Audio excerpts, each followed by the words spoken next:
시험을 당해 죄 짓지 말고 너 용기를 다해 꼭 물리치라. 너 시험을 이겨 새 힘을 얻고 주 예수를 믿어 늘 승리하라. 우리 구주의 힘과 그의 위로를 빌라. 주님 내 편에 서서 항상 도우시리. 내 친구를 삼가 잘 선택하고 너를 삼가 늘 조심하라. 너 열심을 다해 늘 충성하고 온 정성을 다해 주 봉사하라. 우리 구주의 힘과 그의 위로를 빌라. 주님 내 편에 서서 항상 도우시리.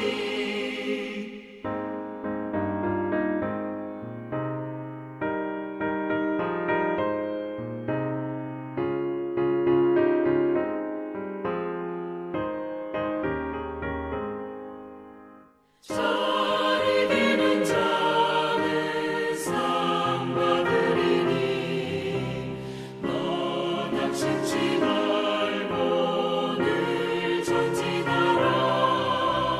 내 구세주 예수 힘 주시리니 주 예수를 믿어 늘 승리하라. 우리 구주의 힘과 그의 위로를 빌라. 주님 내 편에 서서 항상 도우시리.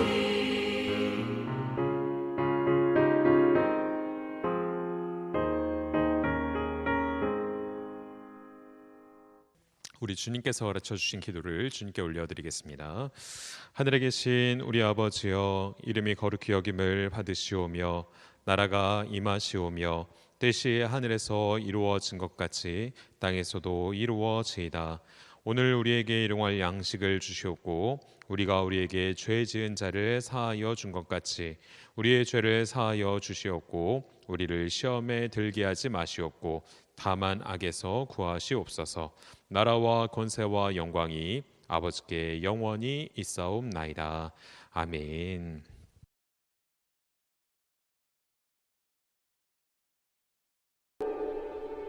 예수께서 성령의 충만함을 입어 요단강에서 돌아오사 광야에서 40일 동안 성령에게 이끌리시며 마귀에게 시험을 받으시더라. 이 모든 날에 아무것도 잡수시지 아니하시니 날수가 다함에 줄이신지라. 마귀가 이르되 네가 만일 하나님의 아들이거든 이 돌들에게 명하여 떡이 되게 하라. 기록된 바 사람이 떡으로만 살 것이 아니라 하였느니라. 마귀가 또 예수를 이끌고 올라가서 순식간에 천하 만국을 보이며 이르되 이 모든 권위와 그 영광을 내가 네게 주리라. 이것은 내게 넘겨준 것이므로 내가 원하는 자에게 주노라. 그러므로 네가 만일 내게 절하면 다 내 것이 되리라. 기록된 바 주 너의 하나님께 경배하고 다만 그를 섬기라 하였느니라. 또 이끌고 예루살렘으로 가서 성전 꼭대기에 세우고 이르되 내가 만일 하나님의 아들이거든 여기서 뛰어내리라. 기록되었으되 하나님이 너를 위하여 그 사자들을 명하사 너를 지키게 하시리라 하였고 또한 그들이 손으로 너를 받들어 내 발이 돌에 부딪히지 않게 하시리라 하였느니라. 주 너의 하나님을 시험하지 말라 하였느니라. 마귀가 모든 시험을 다한 후에 얼마 동안 떠나니라. 오늘도 이 새벽 예배 가운데 참여하시는 여러분에게 하나님의 은혜와 평강이 가득하시길 주님의 이름으로 축복합니다. 날씨가 굉장히 춥습니다. 여러분들 감기 조심하시고 코로나 조심하시길 바라며 날마다 우리를 보호하시는 하나님의 은혜 가운데 살아가실 수 있는 여러분들 되시길 간절히 소망합니다.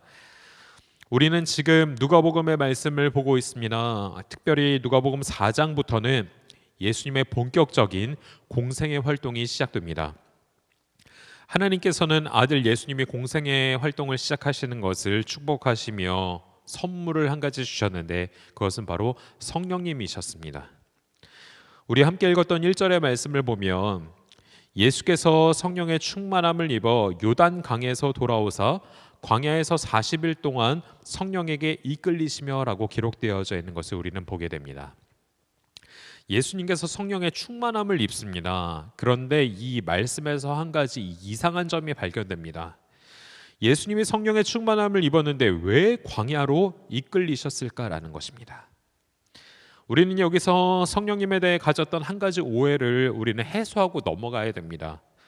사람들은 흔히 성령을 받으면 고난이 피해갈 것이라고 생각합니다. 모든 것이 형통할 것이라고 생각을 하는 것이죠. 성령님이 내 인생 가운데 함께 하시며 고난도 피해가고 어떠한 역경과 위기도 우리에게 닥쳐오지 않을 것이라고 생각을 하게 됩니다. 그런데 그것은 오해이고 착각입니다. 오늘 본문이 그리고 하나님의 말씀이 그리고 우리 신앙생활을 하는 저와 여러분이 그러한 삶을 아마 경험해 보셨을 겁니다. 성령님께서 함께 하시지만 우리의 삶 가운데는 계속해서 문제가 도사리고 있고 어려운 상황은 계속해서 펼쳐지고 있다라는 사실을 말이죠. 우리 2절의 말씀을 보면 성령에게 이끌리신 그 예수님에게 마귀의 시험이 이루어지는 것을 보게 되는데 마귀에게 시험을 받으시더라 이 모든 날에 아무것도 잡수시지 아니하시니 날수가 다함에 줄이신지라. 성령님이 주님을 광야로 이끌어 가신 것도 부족해서 광야에는 마귀가 있고 그리고 40일 동안 엎친 데 덮친 격으로 예수님께서 본의 아니게 금식을 하게 되십니다. 줄이신 것이죠. 그러한 상황 가운데에서 우리는 이 말씀의 부분을 이해할 수가 없습니다. 성령님께서 함께 하시는데 성령의 충만함을 받았는데 고난이 계속해서 연속해서 이루어지는 것이죠. 그런데 이러한 상황은 예수님께 처음 일어난 사건이 아니다라는 것입니다. 예수님의 육신의 조상이었던 다윗도 이러한 일을 경험했습니다. 사무엘상을 보면 사무엘 선지자가 새로운 왕을 찾아 기름을 붓기 위해서 이세의 아들들에게 이렇게 찾아가게 됩니다. 그래서 수많은 아들들을 봤는데 그 막내 아들을 딱 봤을 때 하나님께서 사무엘 선지자에게 감동을 주셔서 그 막내 아들이었던 다윗에게 왕이 되는 것을 허락하시고 기름을 붓습니다. 그리고 나서 그 기름 부은 다윗에게 주어졌던 선물이 오늘 본문에 예수님께서 받으셨던 것과 같은 성령님이셨습니다. 사무엘상 16장 13절의 말씀에 보면 사무엘이 기름 뿔병을 가져다가 그의 형제 중에서 그에게 부었더니 이날 이후로 다윗이 여호와의 영에게 크게 감동되니라라고 말씀하고 있는 것을 보게 됩니다. 기름을 부었더니 여호와의 영에게 크게 감동되니라. 지금으로 따지면 그리고 신약 성경에 지금 오늘 본문에서 말씀하고 있는 것을 보면 성령의 충만함을 입게 된 것이죠. 다윗이 성령의 충만함을 입었습니다. 그런 다음에 다윗의 그 행보를 보면 왕의 궁전에 들어가서 왕과 함께하는 생활을 하게 됩니다. 그리고 골리앗을 무너뜨리는 그러한 놀라운 일들도 펼쳐지게 됩니다. 성령님과 함께해서 그렇게 승승장구하는 것처럼 보입니다. 그런데 마찬가지로 예수님께서 광야로 이끌리셨던 것 같이 다윗에게도 똑같은 광야의 시험이 펼쳐지게 되는 것을 보게 됩니다. 사람들이 다윗을 존경하고 그리고 사울과 비교하게 되죠. 그때 사울의 마음 가운데 시기하는 마음이 생기기 시작하고 사울이 다윗을 죽이려고 합니다. 그때 다윗이 광야로 내쫓기게 되는 상황, 그리고 광야에서 도망자의 삶을 살아가는 생활을 하게 됩니다. 분명 성령의 충만함을 입었습니다, 다윗이. 그런데 무려 10년 동안이나 광야에서의 삶을 살게 됩니다. 목숨을 부지하기 위해 미친 척도 하게 되는 그러한 상황까지도 펼쳐지게 되는 것이죠. 왜 그런 상황이 펼쳐졌을까요? 하나님께서 다윗에게 성령을 부어주셨습니다. 성령님과 함께 하십니다. 성령님과 동행하는 삶을 살고 있습니다. 그런데 왜 다윗의 삶 가운데 그런 광야의 생활, 도망자의 삶에 계속해서 이어지게 되었을까요? 그것은 바로 궁극적인 승리를 주시기 위해서 하나님께서 그 과정을 주셨다라는 것입니다. 성령님과 비록 함께하고는 있지만 그 광야의 삶 가운데 궁극적인 승리를 주시기 위해서. 오늘 본문 3절의 말씀을 보면 마귀가 예수님께 이제 첫 번째 시험을 하게 됩니다. 굶주리신 예수님에게 돌들을 보여주면서 이 돌들로 떡을 만들어 보아라. 그리고 전제 조건 한 가지를 달죠. 너가 만약 하나님의 아들이라면. 자극시키는 거예요, 마귀가. 하나님의 아들이심을 분명히 알고 있는데 너가 만약에 하나님의 아들이라면 이 돌들로 떡을 만들어서 먹어보아라, 그렇게 얘기를 합니다. 그때 예수님께서 뭐라고 말씀하시냐? 4절의 말씀에 보면 예수께서 대답하시되 기록된 바 사람이 떡으로만 살 것이 아니라 하였느니라. 예수님께서 자기의 주관대로 말씀하시지 않았습니다. 여기에서 중요하게 표현되어 있는 이 4절의 말씀에서 중요한 부분이 무엇이냐면 바로 기록된 바라는 표현입니다. 기록된 바. 하나님의 말씀에 입각해서 그 시험을 이기셨다라는 것이죠. 시험을 이긴 다음에, 첫 번째 시험을 이긴 다음에 마귀가 떠나갔느냐? 그렇지 않았습니다. 두 번째로 마귀가 시험을 걸게 됩니다. 5절부터 7절까지의 말씀에 보면 마귀가 예수님에게 그 세상의 영광과 권위를 다 보여줍니다. 그런 다음에 한마디 하죠. 나에게 절을 하면 이 세상의 권위와 영광을 다 너에게 줄 것이다 라고 얘기를 합니다. 그런데 예수님께서 또 이 두 번째의 마귀의 시험을 이기시는 것을 보게 됩니다. 8절의 말씀에 보면 예수께서 대답하여 이르시되 기록된 바 주 너희 하나님께 경배하고 다만 그를 섬기라 하였느니라. 여기에서도 중요한 표현 바로 기록된 바. 하나님의 말씀에 입각해서 얘기합니다. 하나님만을 경배하고 하나님만을 섬기라고 말씀에 기록되어 있다. 그러니 나는 너의 시험을, 너의 유혹에 넘어갈 수 없다. 그 시험을 이기시는 것이죠. 두 번째 시험도 하나님의 말씀으로 이겨내셨습니다. 그리고 세 번째 시험 9절부터 11절까지 마귀가 성전 꼭대기에 예수님을 모시고 올라가서 거기에서 예수님에게 떨어져 보라고 합니다.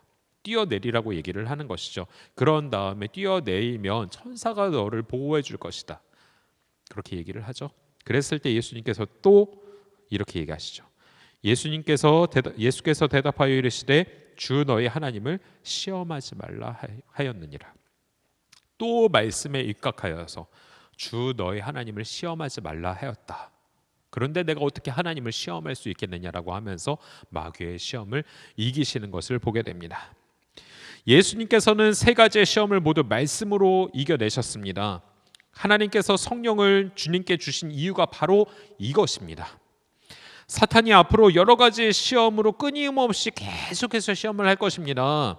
이 세 번의 시험뿐만 아니라 예수님의 공생의 활동 동안에 계속해서 마귀는 예수님을 시험할 것입니다. 그런데 성령님과 함께 있으면 성령께서 마음속에 말씀을 일깨워 주시고 우리 머릿속에 말씀을 기억나게 해주셔서 그 말씀으로 사탄의 시험을 이기고 자유하게 될 것이라는 것을 하나님께서는 보여주신 것입니다. 하나님께서 다윗에게도 성령님을 부어주셨을 때 성령의 충만함을 받은 다윗이 계속해서 광야의 생활을 하는 동안에도 그 모든 시험과 어려움을 이겨낼 수 있었던 것은 하나님의 말씀이 계속해서 생각났다라는 거예요. 시편에도 계속해서 다윗이 고백하고 있지 않습니까? 주야로 하나님의 말씀을 묵상할 때에 그 묵상한 말씀이 계속해서 기억나고 그 약속의 말씀을 붙잡고 시험을 이겨 나아가고 그 고난의 상황을 이겨 나아갈 수 있었다라는 것. 왜? 하나님께서는 결국에는 우리를 보호해 주시고 우리를 붙잡아 주시고 우리를 승리케 하실 거라는 그 약속의 말씀 붙잡고 이길 수 있었다라는 것입니다. 다윗과 예수님의 삶뿐만입니까? 저와 여러분의 삶도 마찬가지입니다. 우리의 삶도 광야의 삶과 다르지 않습니다. 계속해서 문제가 일어나고요. 계속해서 어려운 상황이 펼쳐질 수 있습니다. 근데 그럴 때마다 우리의 능력으로 이길 수 있을까요? 아닙니다. 성령의 충만함을 힘입어서 성령님께서 우리의 마음 가운데 말씀을 계속해서 깨닫게 하시고 우리의 머리 가운데 계속해서 하나님의 말씀을 기억나게 하셔서 그 말씀 붙잡고 나아갈 때 우리는 결국엔 그 모든 시험과 어려움 가운데서도 이겨낼 수 있다라는 것입니다. 에베소서 6장에 보면 성령의 검이 등장하는 것을 보게 되죠. 사탄을 공격하는 그 도구, 성령의 검. 그 성령의 검은 바로 말씀의 검이라고 말씀하고 있습니다. 여러분, 사탄의 모든 시험이 우리의 삶 가운데 도사리고 있습니다. 그 모든 시험 성령님과 동행하시면서 말씀으로 이겨나가실 수 있는 저와 여러분이 되셨으면 좋겠습니다. 그리고 특별히 이 새벽의 시간도 하나님의 말씀을 들으셨는데 이 말씀 붙잡고 기도하시면 분명히 하나님께서 여러분들을 승리케 하시리라 저는 믿습니다.